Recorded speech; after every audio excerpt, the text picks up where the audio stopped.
Yes, sir. Perfect. Vedas portion is 30.24, 36.24. Ashema Sharadashatam, Ashema Sharadashatam, Jivema Sharadashatam, Shrunuyama Sharadashatam, Pravama Sharadashatam, Pravama Sharadashatam. From the beginning again. Ashema Sharadashatam, Jivema Sharadashatam, Shrunuyama Sharadashatam, Pravama Sharadashatam, Adinahasyama Sharadashatam. Adinahasyama Sharadashatam. Bhuyascha Sharadashatat. Bhuyascha Sharadashatat. Yajurveda 36.24. 36.24. We speak of positive attitude and positive thought. I think this is the ultimate positive thought that we can think of. Sharadaha. Sharad is the season, one of the seasons. So it comes once in a year. So it is taken as equivalent to an year. Sharadaha Shatam, 100 years. Shatam is 100. Sharadaha, let us see. Ashema Sharadashatam. Let us be seeing 100 Sharad Rutus. That's 100 years. Let us be seeing 100 years. Ashema Sharadashatam. Jivema Sharadashatam. We shall live for 100 years. Jivema Sharadashatam. Shrunuyama Sharadashatam. We shall be listening. We shall be hearing for 100 years. Pravama Sharadashatam. We shall be talking for 100 years. Adinahasyama Sharadashatam. Adina is being wretched. Let us live without wretchedness for 100 years. Being dependent on somebody, let us not live for 100 years. Else we shall live without that. Without depending on anyone, being self-dependent, being wretched, we shall live for 100 years. Bhuyascha Sharadashatat. We shall live beyond 100 years. We shall live beyond 100 years. 36.24. Yajurveda. Now, a psychologist, he speaks about this life and death. He says one beautiful thing. Our human structure is made to live forever. We can live for any number of years we want. But at some point of time during our life, if we feel better I die, your decay starts from that point. If you never feel that, you will never die. That's his statement. But every one of us at one point or the other, we feel that, okay, life is enough, let me die. And the dying process starts from that moment. And maybe it takes 20 years, 30 years, 40 years, 50 years, but we are going to die. But if you never think in that angle, if you never think so, you will never die. That's his statement. And the thing is, once a negative thought sets in, the dying process starts in. If that negative thought doesn't set in of dying, you never die. That is process is very positive, but we make it negative, and that becomes a turning point. So, to overcome that negativity, to live for a long time, we have to think positively, and that positive thinking, it has to be in this forum, 36.24 of Ayurveda. Let me be looking for 100 years, let me be living for 100 years, let me be listening for 100 years, let me be talking for 100 years, let me be self-dependent and without wretchedness for 100 years, and let me live beyond 100. Now this concept of living for 100 and beyond is there in several Veda mantras. So to live and live for more and more days, it is called as Jijivisha. That's a word what they use. Jijivisha. The opposite of it is Mumursha. Jijivisha, Mumursha. Mumursha. Mumursha. Mumursha is the wish to die. Jijivisha is the wish to live. Animals don't have both. The mechanical live, the mechanically die. That's why human beings are concerned. We can have that Jijivisha. We can avoid Mumursha. Mumursha is the wish to die. This we can avoid. Jijivisha can work in our lives. We have an option to choose Jijivisha or to choose Mumursha. A very simple question comes now. Why to live long? Why wish to live long? What's the benefit of it? The general answer is, okay, life is so pleasant, we want to enjoy and live for many more years and enjoy for many more years. That's a very, very common, simple answer. But actually that is not the answer we need. Every moment of this human life is a great opportunity for us to strengthen our souls and to purify our souls and become closer and closer to the experience of Shanti and Ananda, bliss and peace. It's a great opportunity for us. In any other form of life, we cannot do this. We can do this only as a human. So every moment is precious for me. I cannot just spend my time in just appeasing my sense organs. It can also be done. But appeasing sense organs is not the goal of life. The goal of human life in particular is strengthening your soul and purifying the soul. There is no other opportunity than this human life. So any extra moment I get, I can utilize it for the upliftment of my soul, for the purification, strengthening of my soul. One moment, yes, I can utilize. 2 moments, wonderful. 10 moments, wonderful. A year, wonderful. So for me, this human life is a great opportunity to be closer to peace and bliss, and that is the search of every one of us. Peace and bliss. But unfortunately, we are searching for this peace and bliss elsewhere. That's a problem. A wrong point. So in phrase it goes like this: barking against the wrong tree. We are all barking at the wrong tree. That's our problem. So every moment is very, very important and precious, and I can utilize it to equip myself to be eligible to experience peace and bliss. So another Veda mantra what speaks about the same thing is Kurvanneveha karmani jijivishet shatam samaha. Another Veda mantra which is complementary to this. Kurvanneveha karmani, by performing our duties, by doing the right things. Jijivisha, that's the word what I said just now. Jijivishet, one has to wish to live for shatam samaha. Sama is year, 100 years.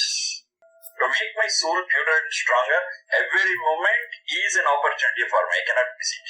Of course, during that process, the enjoyment also is there. It's not without enjoyment, but that will be a great enjoyment. Usually what happens is, when our sense organs get involved in their subjects, Vishaya, Indriya and Vishaya, and enjoy, the power of the Indriyas gradually diminish. That's what happens. I eat and eat and eat. What happens? At one point of time, my digestive strength, my digestive capacity will come down if I overeat. Use your eyes over and over and over. Gradually it becomes strained. It cannot function as usual. Of course, that is the nature of this physical body. What more? It gets deteriorated. What's the best thing we have to do? We have to work in a balanced way. And by doing and by employing our sense organs in a balanced way, it can serve us for a longer time. I can give you a few examples. I sleep more, for example. I sleep more. What happens? I become lazy and lethargic. That laziness and lethargy will spoil my physical body. So then be active. Now they become very, very active, hyperactive. They become hyperactive and never sleep at all. They work at work. Now that is also dangerous. That's also dangerous. We cannot just be sleepy, or we cannot subject ourselves to insomnia, sleeplessness. That's a balance. It is between insomnia and lethargy. That will keep this body running for a more number of years. Talk too much, we become chatterbox. Talk too much. Don't talk at all, we become introvert. If you don't talk at all, you become introvert. If you talk more, you are not liked by anyone. You are named as chatterbox. So what should I do? Talk, but not too much. And that's a balancing. Eating. Okay. I eat and eat and eat. I become gluttonous. Gluttony. I devour anything I see. That causes a lot of problems. I never eat at all, or I eat very little. Now that also results in a disease called anorexia. Anorexia is a disease where the digestive organs cannot digest even a small amount of food. Because we never eat at all, or we eat very little, and his strength is gone. What I should do? I should not be gluttonous on one side. I cannot be dieting too much on the other side. So it's a balance. It's a balance. Speak about exercise.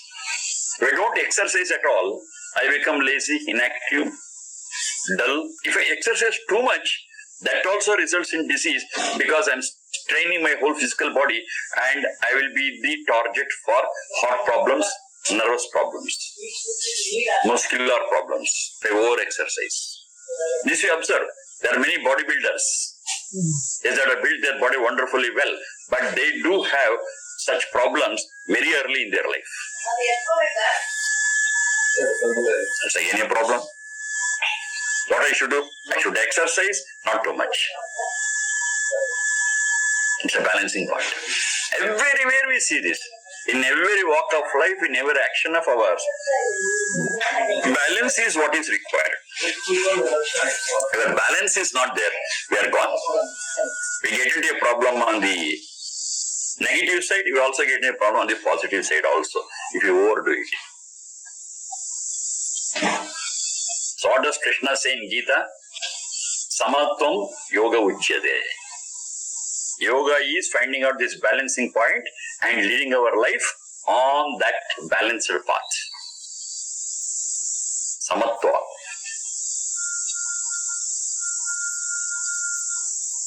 It's called as the Madhyama Marga.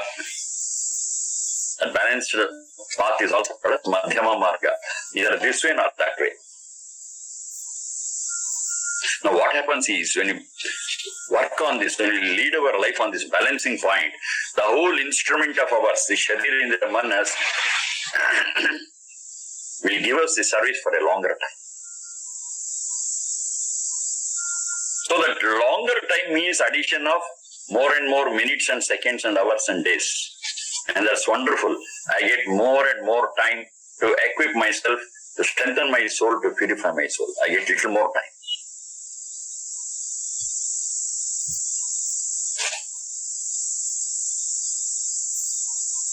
So how we have to do it? So here the Pashyema Sharada Shatam. We shall be looking, we shall be using our eyes for 100 years. When it will happen? When I use these eyes in a balanced way. A balanced way. The balance is very important. Equilibrium, equipoise, use any word. Equilibrium, equipoise, balanced. A middle path. Not using it too much, not using it too less. If it is too less, I have to activate it and involve it in more work. But not too much. The balancing point we have to find out. That's very, very important. Pashyema Sharadashtam. This will happen only when I look at things which are pleasing and favorable. Not to my whims and fancy, but to the soul, to improve its strength and purity. If I look at such things, yes, I can use these eyes for a longer time, and that will help strengthening my soul and purifying my soul. Pashyema Shardashatam.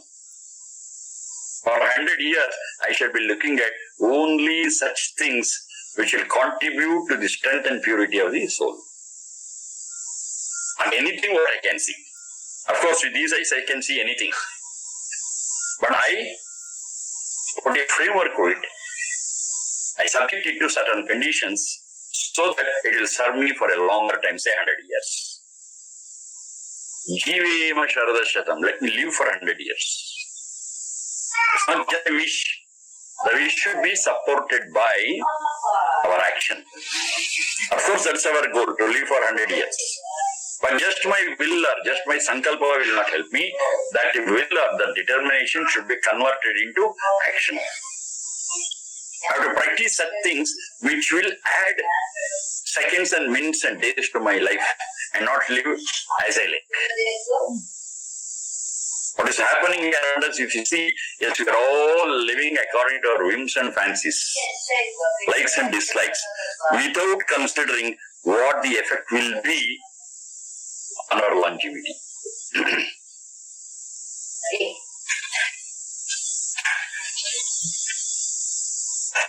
Shrunayama Sharadashatam.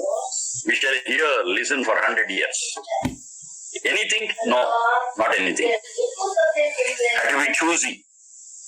I have to select only such things to listen, which will add life, which will add years to my life. There are certain listenings which are harmful. The very capacity of the ears will go. But I listen to certain other things, say for example, melody. If I listen to melodious things, if I listen to right things, if I listen to right preachings, yes, it will add years to my life.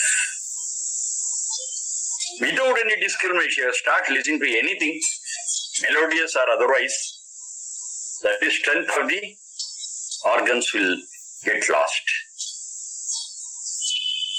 Not recommended.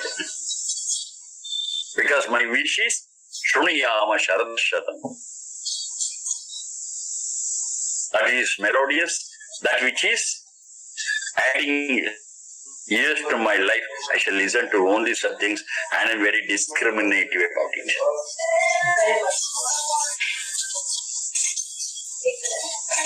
Prabhravama Sharadashatam.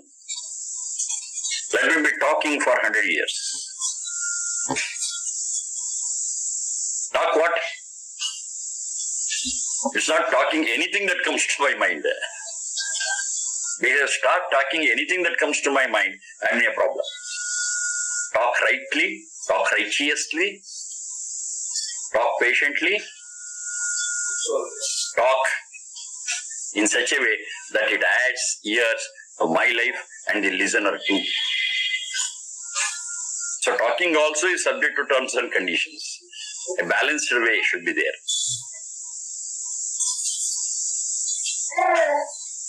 Next one is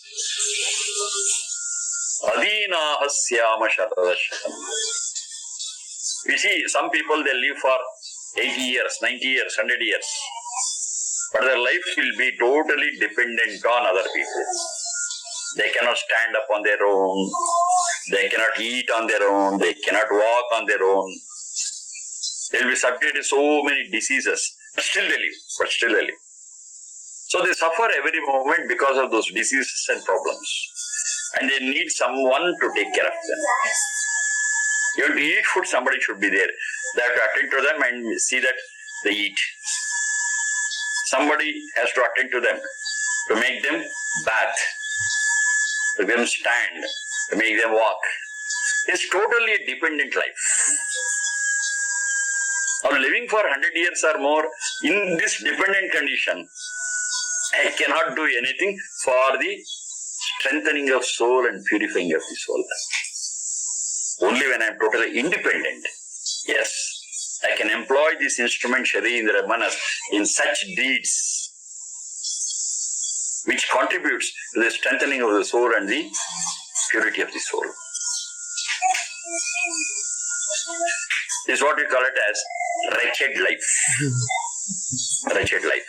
If you lead a wretched life,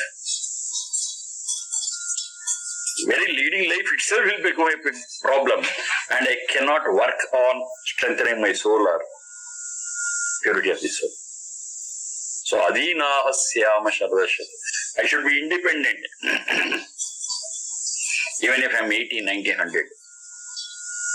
Of course, we have seen such people, it's not impossible. We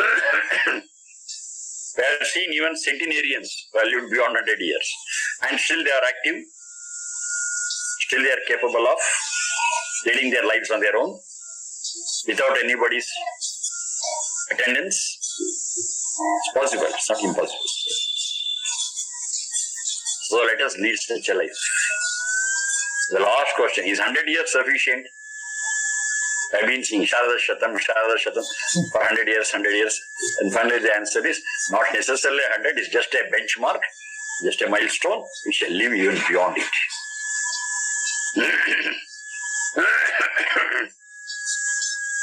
We are not setting up an upper limit for our life. As much as possible, we should do it.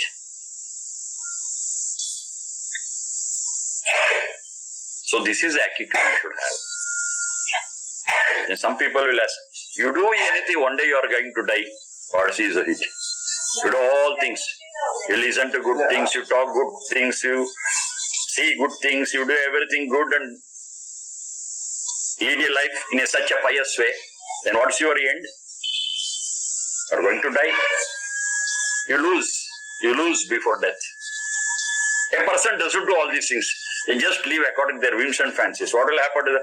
They also lose before death. They also die.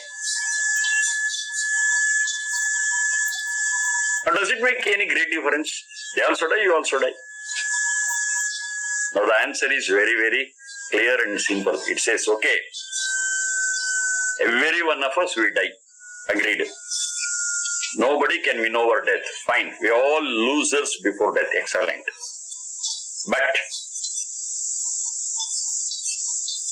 the whole charm in the game, the whole pleasure in the game is not in winning or losing, but how long we played. That is the sportive spirit. I'm sure I'm going to lose it one day. Yes, one who is born will die one day. That's fine. But the game is not in losing or winning, but the game is in playing for a longer time. We enjoy the play. Now this is what Veda answers in another Veda mantra. It says, one day or the other we are going to lose the game because our opponent is death. Then how do you enjoy the game? I'm going to lose, definitely, if not today, tomorrow. Sachatvana hvayamasi mapura jaraso mrutaha. This we have discussed once. Sachatvana hvayamasi mapura jaraso mrutaha. But here there is a challenge for you. The challenge is not to win. Because even if you take it in that way, you will never win. You are a loser always. Because your opponent is death. So then what is the challenge for you? The challenge for you is to defer death as much as possible. Mahapura jaraso mrutaha. Unless the right time comes to die. Because the whole sharir in Raman, which is a tool, becomes worn and torn and you can never use it. Before that time, don't die. Don't get yourself into untimely death. That's the challenge that is given to you. If you can play the game for 10 days, 10 years, 20 years, 8 years, 100 years, 100, that's excellent. Play the game. One day you are going to lose. Worry not about that. Every one of us. So a person who understands these things, yes, will play for a longer time and enjoy the play, and one who doesn't understand these things, they play for a short time and kick their buckets early. They have lost something. Thus playing for some more time, they have lost it. That is the difference between people who live piously and righteously and people who live according to their whims and fancies. They also die, fine. But they play for a longer time, and these people cannot play for a longer time. They quit the game early, untimely. They can play for many more years, but they stop playing early. That's the difference. Mahapura jaraso mrutaha. Don't die untimely. Play and play and play for a longer and longer time. Another point is said that I told earlier. Every moment added to my life is a great opportunity for me to strengthen my soul and to purify my soul. If I miss that moment, it is gone. I cannot get it back because the time is always forward, prospective. It is not retrospective. Time is not retrospective. Time is always prospective. It moves and moves ahead. It will never stop also. It will never go back also. So a moment lost is lost forever. An opportunity lost is an opportunity lost forever. I cannot get the same opportunity again. So be careful. Make the opportunity available in the form of every minute, every second, useful, purposeful, for the sake of the soul to become more stronger and more purer. And of course, this is possible, repeat again, only when you are in human form, not in any other form. A dog or a donkey or a horse cannot do this. It's only a human being who can do it. It's a great opportunity that's before me, and let me make the best use of every moment by making use of that moment purposefully, nobly. Pashema sharadashatam, jivema sharadashatam, shruniyama sharadashatam, prabhavama sharadashatam, adinahasyama sharadashatam. And finally, Bhuyascha Sharadashata, that will live beyond 100 years.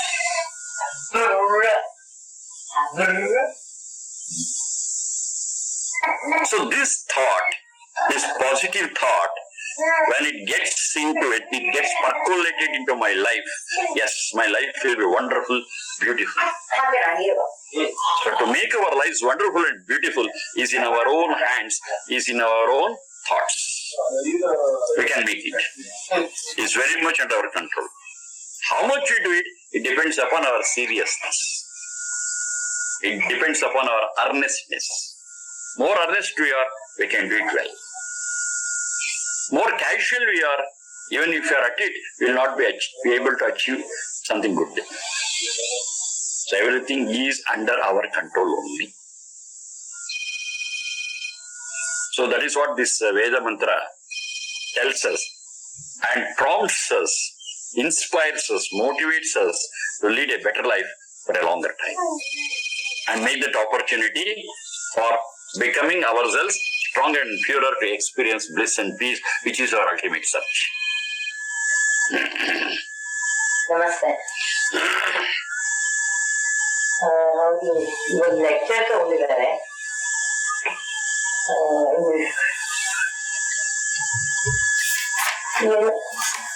ಹೌದಾ, ನನಗೂ ಏನು ಗೊತ್ತಿಲ್ಲ, ಇನ್ನೊಂದು 1/4 ಗಂಟೆ ಅಂತ ಹೇಳ್ತಾರೆ. 4 ಗಂಟೆ 20 ನಿಮಿಷ. ಯಾಕಂದ್ರೆ ಹೌದಾ, ಈಶ್ವರ್ ಅವರು ಡ್ಯೂಟಿಗೆ ಹೊರಡ್ಬೇಕಂತೆ. ಏನಾಯ್ತು, ನಾನು ರಜಾ ಹಾಕಿ ಬರ್ಬೇಕಂತ ಕೇಳ್ತಿದ್ದಾರೆ.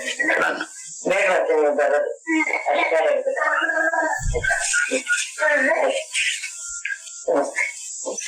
Next one is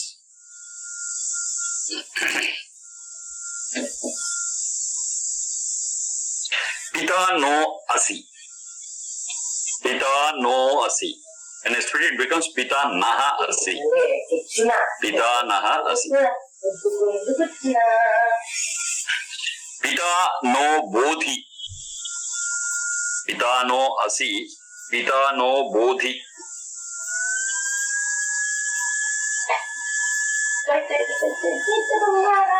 Yajurveda 37.20. 37.20. Pita Naha Asi. Pita Naha Bodhi.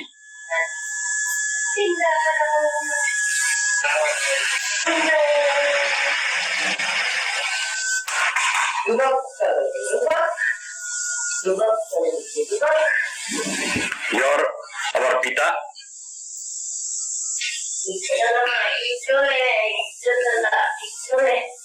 I say Pita, you are our mentor, you are our guide, you are philosopher, you are our teacher. So give us the right knowledge.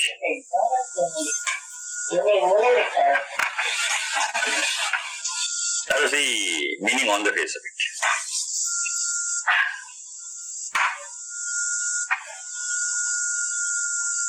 In human life, we have got Pita, we have also got Janaka. But with reference to God, he is only Pita.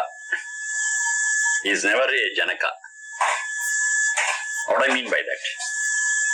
Janaka or Janani, they are responsible for our birth. If she is responsible for my birth, she is a Janani. If that person is responsible for my birth, he is called as a Janaka. Over. That's the end of it. When the Janani or Janaka discharge their duties towards their children, yes, they become Pita and Mata. Mere being the cause for our birth, they never become Mata and Pita, they become Janaka Janani. Some differentiating between Janaka Janani and Pita and Mata. After giving birth to the child, if the Janaka continues protecting the child, then he becomes a Pita. Parakshane.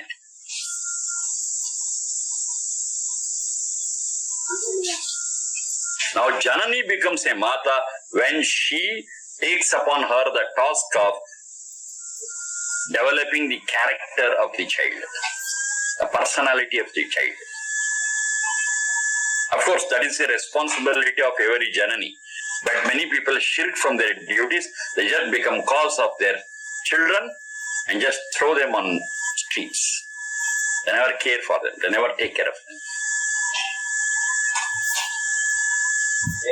They never discharge their duty rightly. So stop at being Janaka and Janani, but never Pita or Mata. Mata is the one who works for the development of the personality of the child. She looks after the child. She observes the child every moment. What is right, what is wrong, what is healthy, what is not healthy, what is good, what is bad. She decides and tries to inculcate all those things in the life of the child. Then she becomes a mata. What does a father do? Of course, he will be responsible for the birth of the child physically. But beyond that, if the person protects the child, saves the child, and helps it to remain in a protected environment, then he is called as a Pita. And that is what God does for us. And we consider God as a Pita as well as our Mata. Tvam hinaf Pita vaso, Tvam Mata chatakrato babhuvitha. This piece of Antarveda Mata, it says, oh God, you are our father. You are also our mother. Both tasks you take upon yourself with reference to me, Jivatman, Satchit. What is the duty of it? Duty of your father. The first very important duty of your father is to protect the child until it can stand on its own legs. Until it can become independent, yes, the father takes care of it. Not only that, the father and mother are the first teachers of the child. How do they teach? That's also very important. Father and mother, they teach the child by proxy, by being a role model themselves. That's the right way of teaching. If the father or mother just makes the child sit before them and teach, that will not work. It's just theoretical. They have to lead their life in such a way which should motivate the children to lead the similar way. Their life should be so inspiring that the child should automatically pick up that life. They are also not my words. In the Veda mantra it says, Anuvrata pituh putro matra bhavatu sammanaha. That the child follow the footsteps of the father. Have a common understanding with the mother. When it will happen, when the father and mother who guide the child by their actions and being a role model, not otherwise. It says, Pita nahasi, you are our great protector. You are protecting us, you protect us. Here it is not that he is not protecting, we pay and pay protects. It's not like that. We identify that you are the great protector. That's the meaning of it. Pita nahasi, you are our great protector. I did not even pray God to protect me. It has already given us all the things, established the system in which we are protected already, even without asking. That is generosity. That is his greatness. Now another thing we are asking, Pita no bodhi. Buddha avagami means to enlighten us. You are our father, you enlighten us. Is it after prayer he enlightens us? No. The knowledge what we need is spread everywhere. Now by chanting this mantra, by understanding this mantra, we recognize his lessons which is already there and we learn it. Pita no bodhi. You teach us. Means we are open for understanding what you teach, and this we get anywhere. Anywhere. This whole world is full of your teachings. The whole system what is there around us is your lesson. We learn it. We follow so many people. We imitate so many people. We learn so many things from different sources. But the best knowledge what we can get is by studying the creation of that God. The lessons there are so wonderful, so helpful, so beneficial, so peace-giving. No other teaching by any person, no other source of learning will give this benefit. Vishnu Karmani Pashyata, that's another Veda mantra. Look at the creation of this whole God. You will have a lesson every moment for any number of years. Every part of the creation is a beautiful lesson for us. See, one very beautiful lesson we can look at it is, in the creation of God, things happen wonderfully well, but none of them expect any. Some simple example. Say a flower in a forest, it blooms and spreads its fragrance. Does it expect anything? Never. It does its job so beautifully well. But what we do? For very little effort we put, we expect so many things. That is not the lesson what we have to learn by looking at the creation of God. Everything in the creation of God happens automatically, beautifully well, wonderfully well, and we don't see that they expect something. They do it without any expectation. That is a lesson that we have to draw by looking at the creation of God. Do your duty, that's the end of it. What I should get, that's not your calculation, that's not your area. But be sure, whatever you do, you get your reward definitely in the right proportion. That is God's creation, that's God's system. You need not be afraid, you need not be anxious. Say, I have done so much, will I get the proper result or not? Will I get my fruits or not? Don't worry about it, you will get it. That's how the system is. So concentrate on performing your duty, concentrate on discharging your duty, and be happy, enjoy it. Where is that word enjoying it? Swayam Jushasva, that's another piece of Veda mantra. Jusha Priti Sevanayoho. That is a root. Jusha Priti Sevanayoho. You love what you do. Do your duties lovingly, passionately. And what you have to get, you will get it. Don't worry about that. That system is there.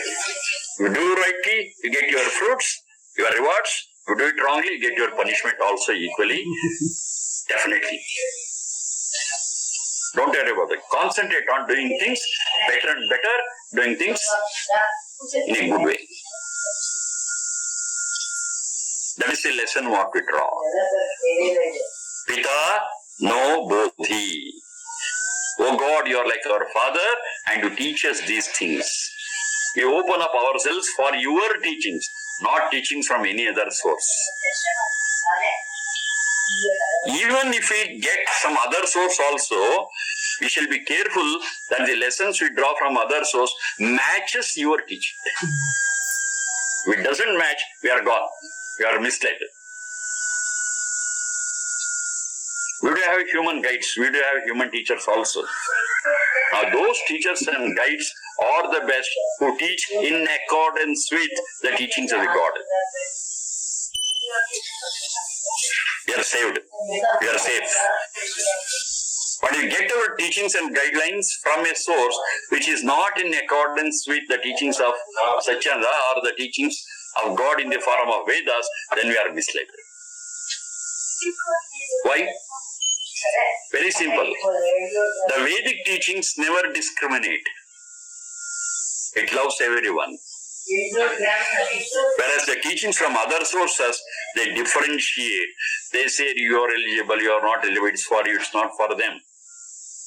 And a lot of discriminations and differentiations will happen.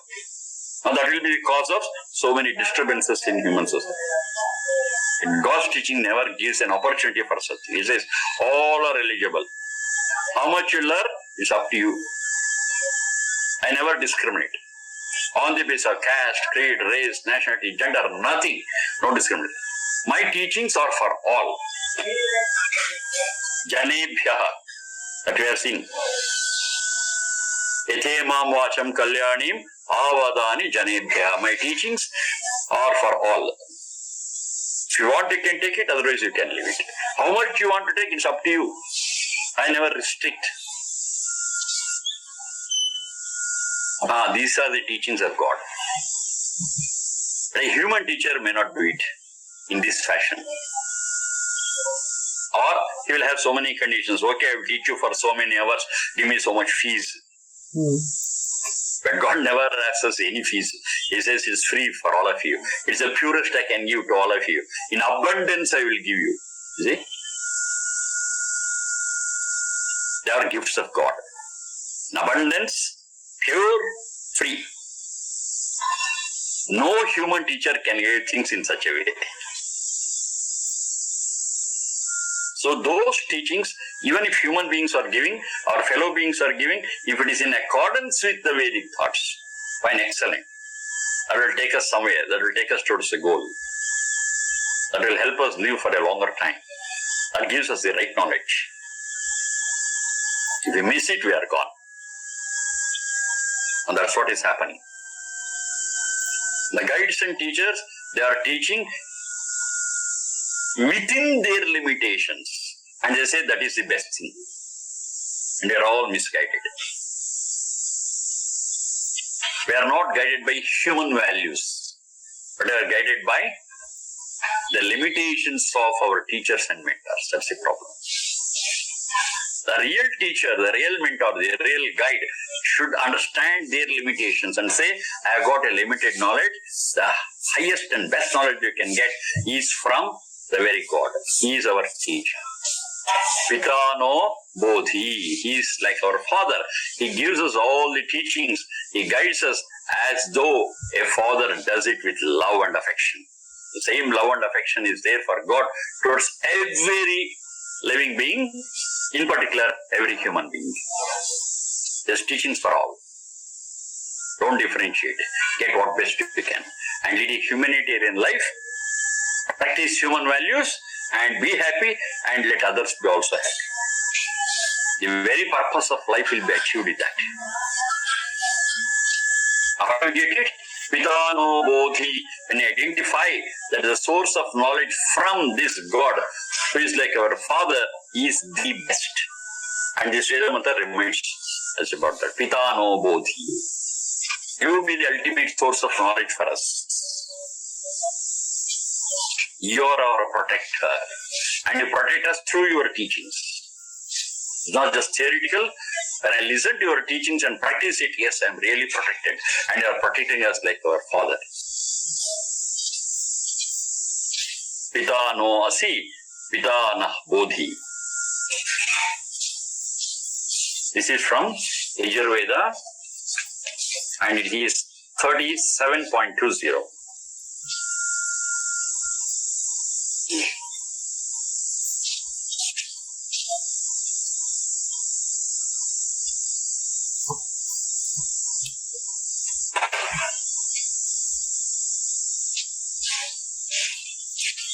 Next two pieces are Putran Pashun Maidhehi.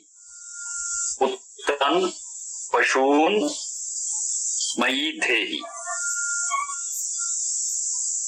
Rajam Asma Sudhehi. Putran Pashun Maidhehi. Rajam Asma Sudhehi. Address is the same, 37.20, Yajurveda. Putran Pashun Maidhehi. Rajam Asma Sudhehi. Dha is Mahaprana. Of course, we are discussing about that. Dehi Alpa Prana, Dehi Mahaprana. And there's a lot of difference between just one being Alpa Prana and one being Mahaprana. Dehi, give me. I beg you, give me. Over. Dehi, give me the strength to hold on to it and then give. That's part of the difference. In the first Dehi, I ask whether I'm capable of holding it or not. I don't know. Just I'm asking. He gives, I cannot hold it, I drop it. Everything is gone. Even if it is given, I cannot hold on to it. That is Dehi.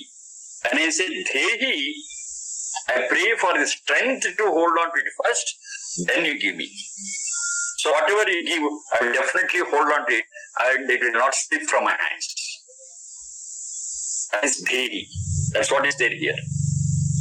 Putran Pashun Methehi Prajam Asmasu Dehi.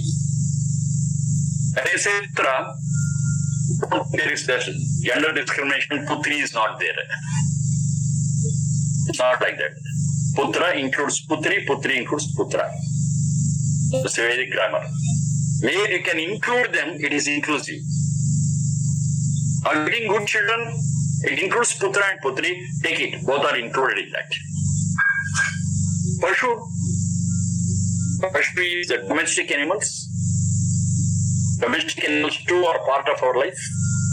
They are with us. And a lot of benefits we too get. And they also get domesticated. They also need such a protective environment. That's fine. Like cows, horses, etc., etc.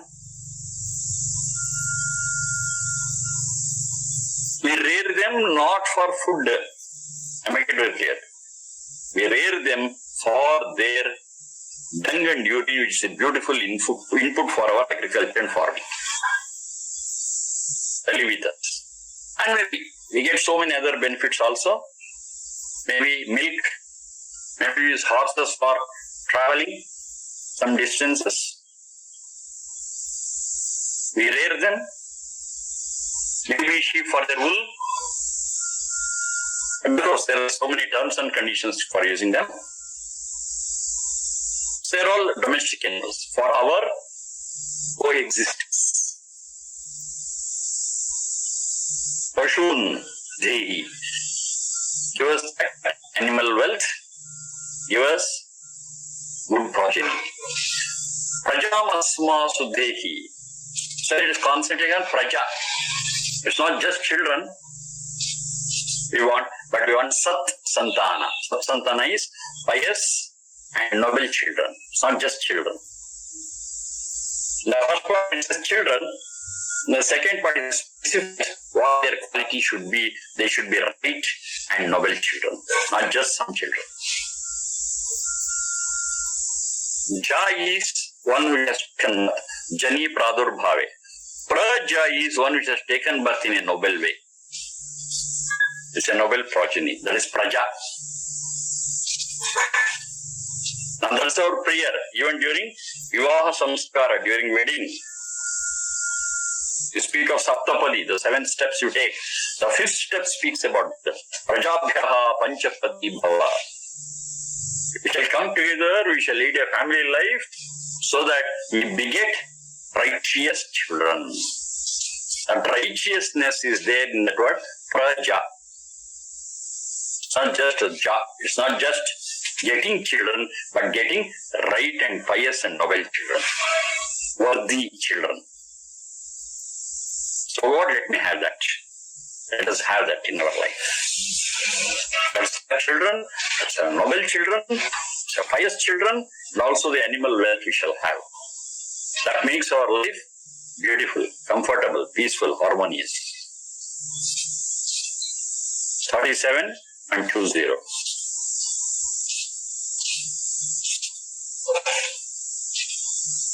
Leading life is not haphazard. It's not random. We plan life. We plan it. Every moment we plan it. And who can plan it? It's only we human beings. Other than human beings, they just live instinctively, mechanically. They never plan. They cannot plan. We have a great opportunity of seeing our life. We have a great opportunity of engineering our life. Let us do it rightly. And make the best use of every moment that is given to us and add moments to our life. That is the best of making the use of our life that's given as human beings. Let us learn, let us understand the lessons in the creation of God Let us have good children. Let us continue this process through our children, generation after generation.